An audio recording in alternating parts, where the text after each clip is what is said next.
नमस्कार साथियों, स्वागत है आपका एजुकेशन अड्डा चैनल पर। आशा करता हूँ आप सब स्वस्थ और शानदार होंगे।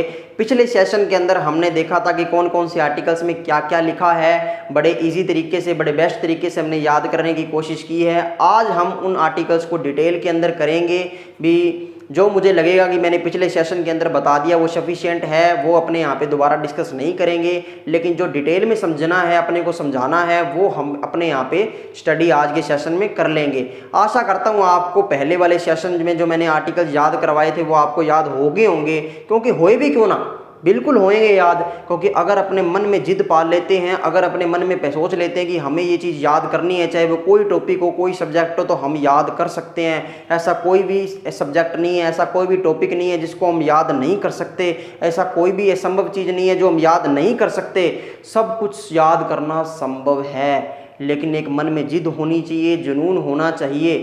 तो हम एक मोटिवेट होना चाहिए बंदा अंदर से कि हाँ मैं कर सकता हूँ। अगर अपने पहले ही माइंड में नेगेटिविटी ला दें, यार वो तो काम दूर है, किया करांगा, आपने माइंड में सेट बैठ जाओगे, यार ये तो याद ही को नहीं हुआ है, वो तो यहाँ किया हो जाओ। तो वो पहले ही अपने नेगेटिविटी आ जाती है, फिर चाहे जितनी मर्जी कोशिश कर लो वो अपने को याद होता ही नहीं है। क्योंकि उसको याद करने से पहले ही हमने सोच लिया कि ये तो अपने को याद ही नहीं होना। तो ये नेगेटिविटी मत आने देना, एक पॉजिटिविटी रखो माइंड के अंदर कि हाँ हम याद कर सकते हैं और बिल्कुल करेंगे भी क्यों नहीं, बिल्कुल फैंटेस्टिक तरीके से, ज़बरदस्त तरीके से, गजब तरीके से अपने यहाँ पे सब कुछ याद करेंगे। आपको कतई टेंशन लेने की जरूरत नहीं है। अपने सपनों को सच करने की लड़ाई लड़ना सीख लो। बैठे बैठे वाह वाह करता रहियो। अपने सपनों को सच करने की लड़ाई लड़ना सीख लो। कोई काम मुश्किल नहीं है, हर काम करना सीख लो। अपने सपनों को सच करने की लड़ाई लड़ना सीख लो। कोई काम मुश्किल नहीं है, हर काम करना सीख लो। जिद जुनून जज्बा, जिद जुनून जज्बा यही जिंदगी की सफलता का राज है। मत मानना हार कभी, असंभव को संभव बनाना सीख लो। अरे वाह, लो भाई आज का सेशन स्टार्ट करते हैं। आ जाओ। 168 आर्टिकल के अंदर मैंने आपको क्या बताया था कि विधानमंडल का प्रावधान लिखा हुआ है। क्योंकि हम पढ़ किसके बारे में रहे, विधानमंडल, तो पहले उसके बारे में लिखना पड़ेगा। यानी कि जो विधानमंडल का प्रावधान है वो कहाँ लिखा हुआ है, 168 के अंदर। 169 के अंदर मैंने आपको क्या बताया था कि विधान परिषद को पहले लिखो, क्योंकि ये समाप्त भी हो सकती है और आ भी सकती है। विधानसभा तो अपनी है, वो तो कटे गुंजाव है। तो विधान परिषद का उत्साधन एवं सृजन, ये लो। यानी कि विधान परिषद का उत्साधन भी हो सकता है, सृजन भी हो सकता है। सृजन मतलब बनाना, उत्साधन मतलब खत्म करना या समाप्त करना। यहाँ पे मैं विघटन वर्ड यूज नहीं कर रहा। विघटन वर्ड किसके लिए यूज होता है, विधानसभा के लिए। ये कभी भी विघटित नहीं होती, ये समाप्त होती है। ठीक है, तो हमने ये तो बात कर ली थी कि उत्साधन होता है, सृजन होता है, लेकिन कैसे होता है, इसकी एक प्रोसेस होती है। वो प्रोसेस अपने को समझनी है। वो प्रोसेस क्या है, वो प्रोसेस ये है कि मैं एग्जांपल लेता हूं कि अपनों ने क्या करना है। अपनों ने राजस्थान के अंदर विधान परिषद लानी है। कैसे लाएंगे, तो राजस्थान के अंदर जो विधानसभा है वो तो है ही, विधानसभा तो है ही, इसके बिना तो सर ही नहीं सकता। तो विधानसभा तो है ही। तो विधानसभा के अंदर एक बिल लाए, प्रस्ताव लाए भाई, भी हम क्या चाहते हैं, विधान परिषद बनाना चाहते हैं, लाना चाहते हैं, प्रारंभ करना चाहते हैं, सृजन करना चाहते हैं। कर लो भाई। तो क्या करना पड़सी, तो इया करो भी प्रस्ताव है नहीं, वो उसको विशेष बहुमत से पास करना पड़ेगा। किसके अंदर, विधानसभा के अंदर। गुरुजी के बला है, समझावा भाई समझावा। विशेष बहुमत क्या होता है, साधारण बहुमत और विशेष बहुमत, इनमें क्या फर्क होता है। जो साधारण बहुमत होता है वो उसमें तो सिर्फ क्या होता है, 50% + 1। मैंने आपको इसका तो बहुत बार जिक्र कर दिया कि ये बहुमत किसके पास होगा, उसी की सरकार बनेगी, उसी का सीएम बनेगा। ये होता है सीधा बहुमत कह लो, साधारण बहुमत कह लो, एक ही बात है। लेकिन इसके आगे अगर विशेष लग गया तो फिर ये विशेष बन जाता है। तो विशेष का मतलब क्या है, विशेष का मतलब ये है कि पहली कंडीशन इसके अंदर तो यही होती है कि 50% + 1 वाली। सर ये तो सेम ही हो गया। तो अभी दूसरी कंडीशन जो है वो एक्स्ट्रा आएगी। दूसरी कंडीशन एक्स्ट्रा वाली कौन सी है कि जितने मत देने वाले या उपस्थित बैठे हैं, यानी कि प्रेजेंट बैठे हैं, आप हाजिरी कौन लगावाएंगे, स्कूल कॉलेज में वो ही आलो प्रेजेंट। यानी कि जो प्रेजेंट बैठे हैं विधानसभा के अंदर या मत देने वाले हैं, उनका 2/3 भाग से कम नहीं होना चाहिए। समझ गए बात? दोबारा बता दें आप, यानी कि अगर अपने को इसका सृजन करना है, बनाना है, प्रारंभ करना है, तो विधानसभा के अंदर एक प्रस्ताव लाना पड़ेगा। किस चीज़ के लिए? विधान परिषद के सृजन के लिए। तो प्रस्ताव विशेष बहुमत से पास होना चाहिए। विशेष बहुमत का मतलब क्या होता है? पहली कंडीशन 50% + 1, यानी कि टोटल जो सदस्य हैं यानी कि 200 है तो इसका 50% + 1, 101 सदस्य का बहुमत होना चाहिए। दूसरी कंडीशन, जितने भी मत देने वाले उपस्थित बैठे हैं, जो वोट कर रहे हैं, उनका 2/3 भाग से कम नहीं होना चाहिए। दोनों कंडीशन मैच करेगी तब जाके वो बिल हो जाएगा पास। अब मान लो ये हो गया जी बिल पास, ये लो जी, ये करा दिया अपनों ने, ये प्रस्ताव पास। अब ये पास हो गए, किसके पास जाएगा? ये जाएगा संसद के पास। अब संसद डिसाइड करेगी भी आपा विधान परिषद बनानी है, कौन नहीं बनानी, बनाना चाहिए, कौन बनाना चाहिए। वो सारा काम कौन करेगा? संसद करेगी। संसद के अंदर कौन कौन से हाउस थे? लोकसभा, राज्यसभा, यही डिसाइड करेगी कि अब विधान परिषद अपने को परमिशन देनी है कि नहीं देनी। तो अपने, मैं आपको बात कल भी पिछले सेशन के अंदर भी बताई थी कि हमारे राजस्थान के लिए विधान परिषद के लिए अप्लाई 2012 में कर दिया है, लेकिन अभी तक परमिशन नहीं मिली, क्योंकि इसकी कोई लिमिटेशन नहीं है। भी ऐसे नहीं लिखा हुआ संविधान के अंदर भी 5 साल में, 6 साल में, 10 साल में इसको साइन करने पड़ेंगे, राष्ट्रपति को संसद द्वारा पास करना पड़ेगा। तो ऐसा कुछ नहीं लिखा हुआ, तो वो बिल बेचारा आज तक लटक रहा है। 8-9 साल हो गए जो हो गए, ठीक है। यानी कि संसद ही डिसाइड करेगी। संसद में बिल पास होगा साधारण बहुमत से, वही 50% + 1। लेकिन ध्यान रखना, वहां विशेष बहुमत से हो रहा है विधानसभा के अंदर, इसमें साधारण बहुमत से पास होगा बिल। इसके बाद राष्ट्रपति जी ने साइन कर दिया तो विधान परिषद का सृजन हो जाएगा। सर उत्साधन के लिए कोई अलग प्रोसेस है क्या? अरे कोई अलग प्रोसेस नहीं है, सेम की सेम प्रोसेस है। जो मैंने सृजन के लिए लिखा वो उत्साधन के लिए लिख दूंगा, बस इतना ही फर्क है, ठीक है। समझ आ गई बात? इसके बाद अपने 170 आर्टिकल करते हैं। अब अपने करते हैं 170 आर्टिकल।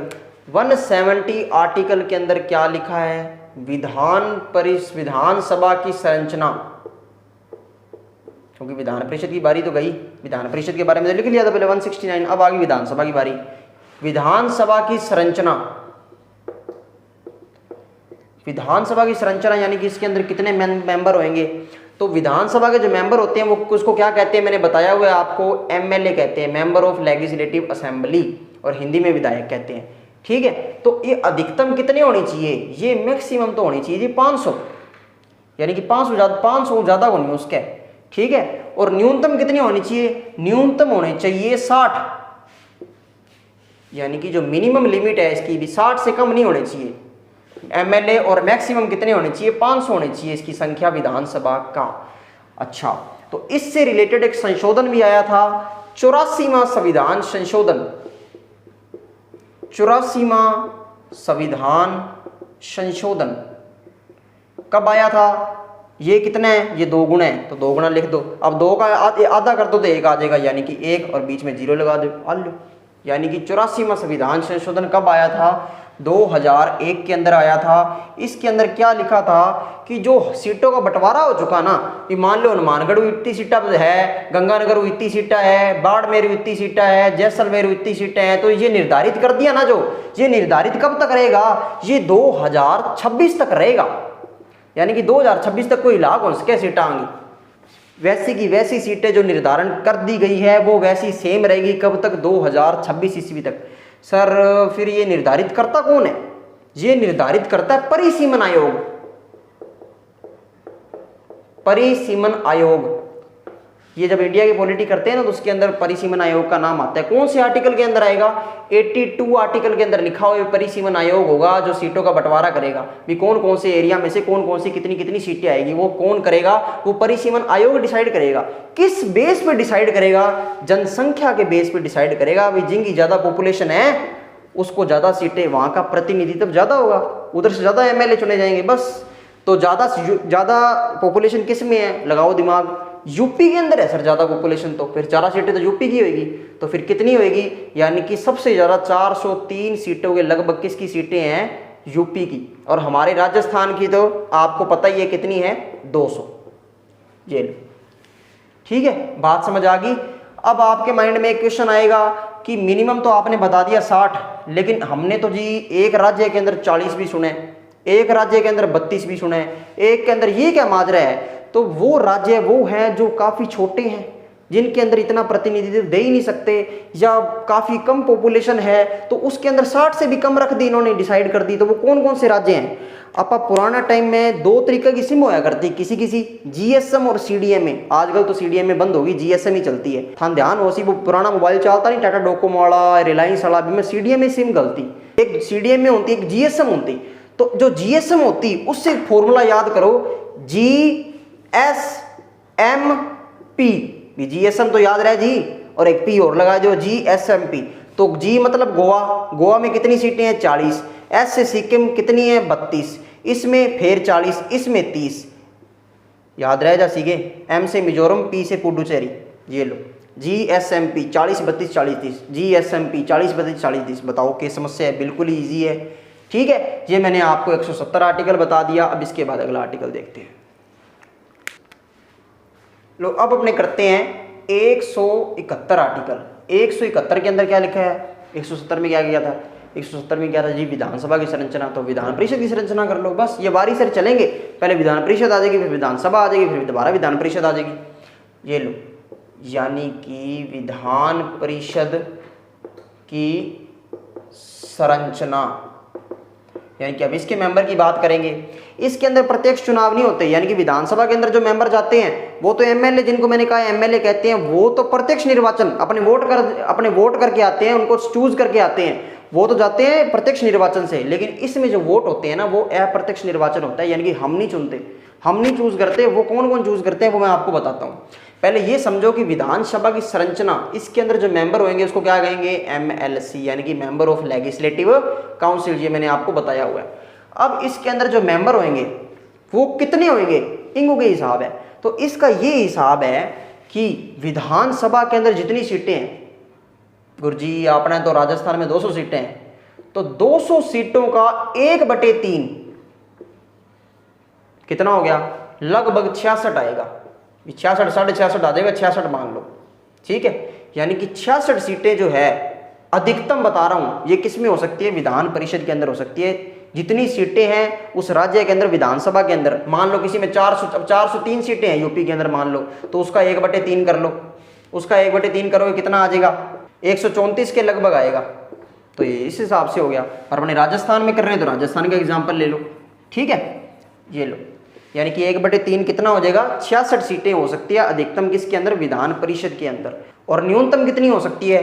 तो न्यूनतम 40 सीटें हो सकती है। ध्यान रह जाएगी क्या? 40 सीटें न्यूनतम यानी कि मिनिमम है, और जो ये मैंने बताई है ये मैक्सिमम है, यानी कि इससे ज़्यादा नहीं हो सकती, इससे कम नहीं हो सकती। अब भाई चुन के तो आगे इसके अंदर 66 सीटें। अब सवाल ये है कि कौन है ये लोग, कहाँ से आएंगे? तो वो देखो, ये लोग आएंगे जी, इनके निर्वाचक मंडल बना दिए अलग अलग। वो निर्वाचक मंडल मैं समझाता हूं आपको कैसे हैं।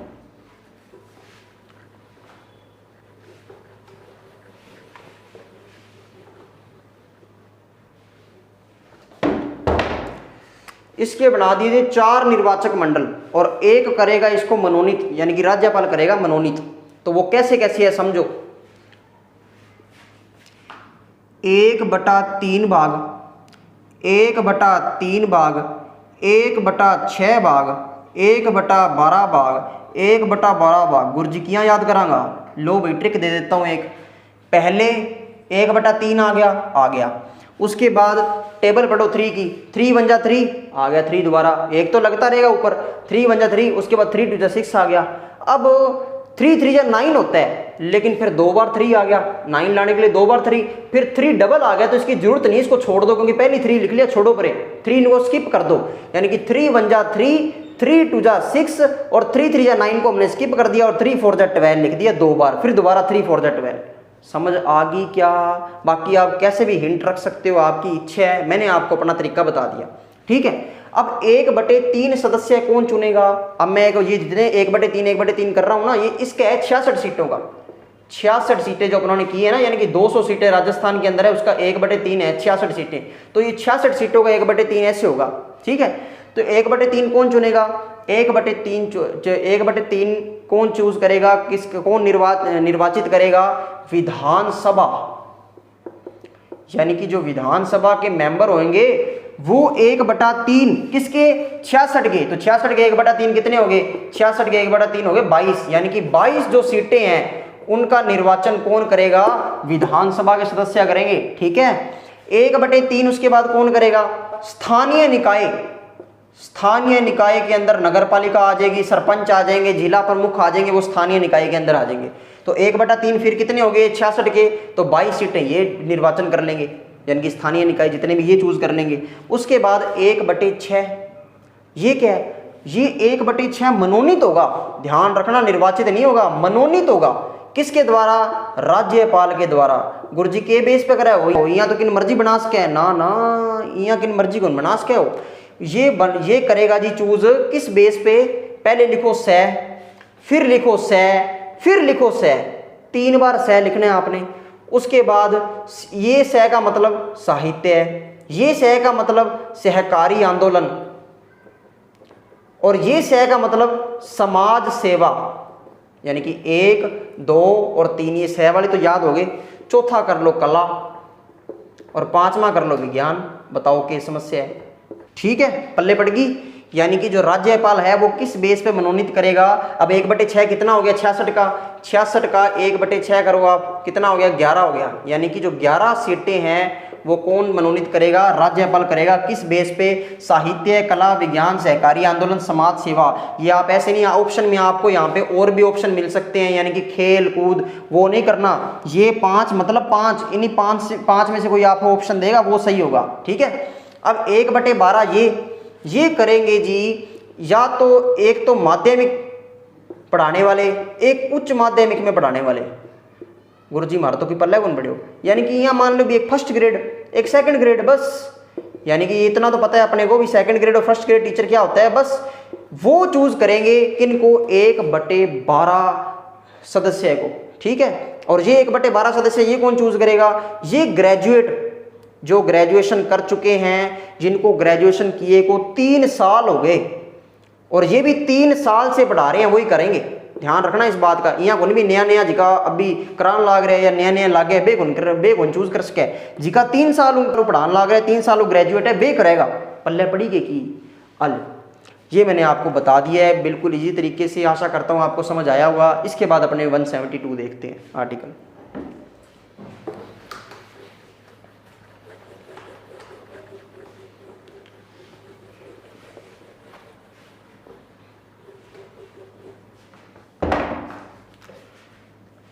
वन 172 आर्टिकल में अपनों ने क्या देखा था कि विधानमंडल की अवधि,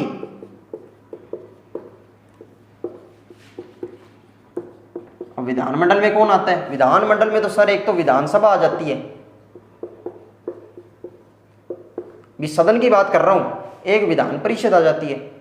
ऐसे तो राज्यपाल भी आता है पर सदन की बात कर रहा हूं, एक विधान परिषद भी आ जाती है। तो विधानसभा का कार्यकाल कितना है, विधानसभा का कार्यकाल है 5 वर्ष।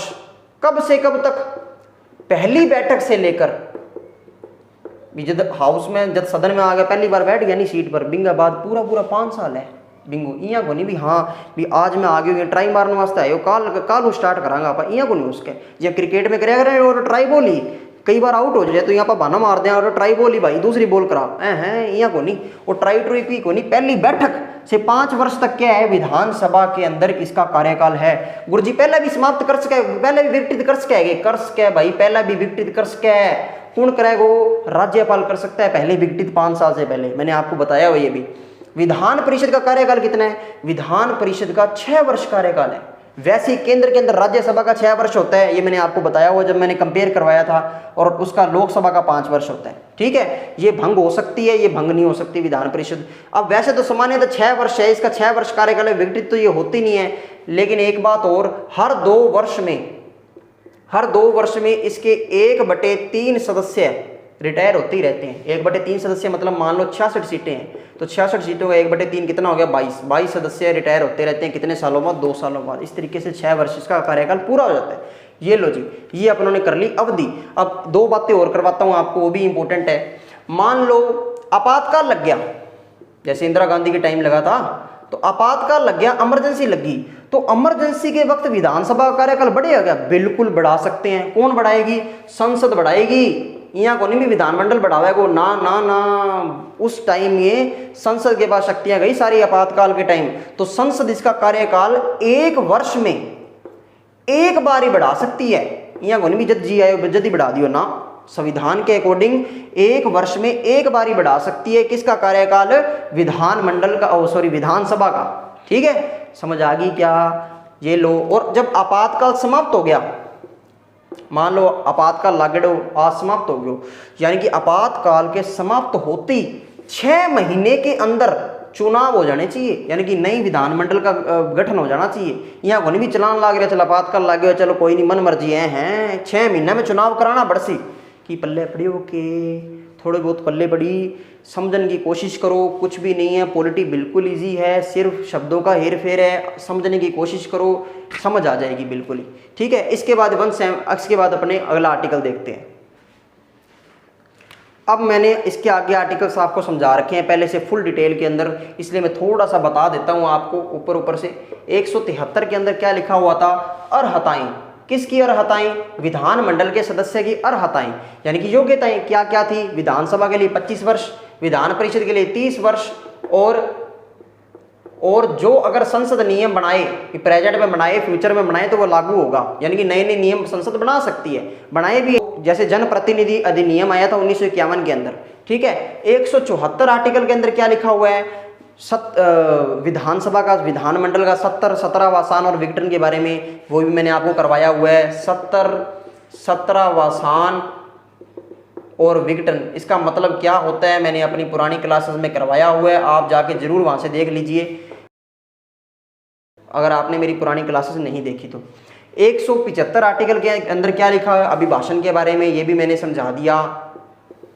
176 के अंदर क्या लिखा हुआ है? विशेष अभिभाषण, ये भी मैंने समझा दिया था भी। पहले सत्र के अंदर या पहले सत्र के अंदर, पहली बैठक के अंदर, या फिर हर साल के अंदर जो पहली बैठक लगती है उसके अंदर जो अभिभाषण होता है विशेष अभिभाषण होता है।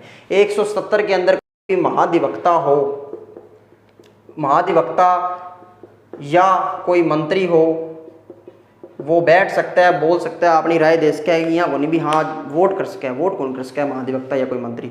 पल्ले पड़ी के बिल्कुल इजी तरीके से अपनों ने आज वाले आर्टिकल्स डिटेल से किए हैं। आप एक बार घर पे या इसको याद करना, आपके याद हो जाएगा। इसको रिवाइज करते रहो टाइम टू टाइम। आज का सेशन यहीं समाप्त करते हैं, अगले सेशन में मिलते हैं, तब तक के लिए गुड बाय, थैंक यू।